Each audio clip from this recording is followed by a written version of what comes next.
Hi friends, இன்றைக்கி மத்தியானம் லஞ்சுக்கு நம்ம வீட்டில் வந்து நல்ல ஸ்வீட் அண்ட் சார் இருக்கிற மாதிரி, நல்ல ஸ்வீட் அண்ட் சார் டேஸ்ட் இருக்கிற மாதிரி தக்காளி சூப் மாதிரி சூப்பர் தக்காளி ரசம்.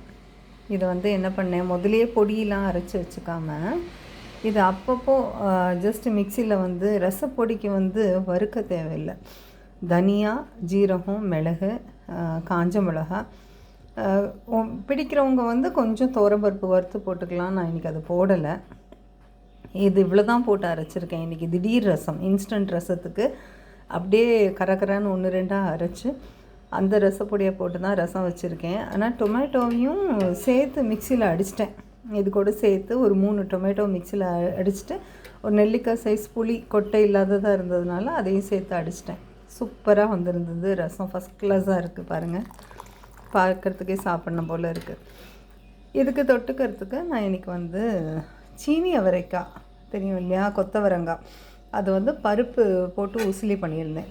துவரம் பருப்பும் கடலைப்பருப்பும் சேர்த்து ஊற வச்சு அதை வந்து நல்லா அரைச்சி பச்சை மிளகா இல்லை காஞ்ச மிளகா சேர்த்து அரைச்சிட்டு அதை வந்து இட்லி குக்கரில் நல்லா வேக வச்சுட்டு உதுத்து அதை நல்லா எண்ணெய் விட்டு நல்லா கிளறி உதிராக வரும்போது இந்த வெந்து வச்ச கொத்தவரங்காயும் சேர்த்து போட்டு பருப்பு உசிலி பண்ணியிருக்கேன்.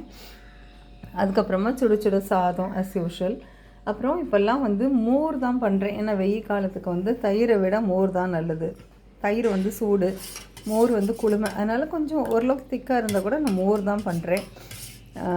இது அதுக்கப்புறமா வீட்டில் செஞ்ச அவக்காய் ஊறுகாய். இதுதான் இன்றைக்கி லன்ச் ஸ்பெஷல்.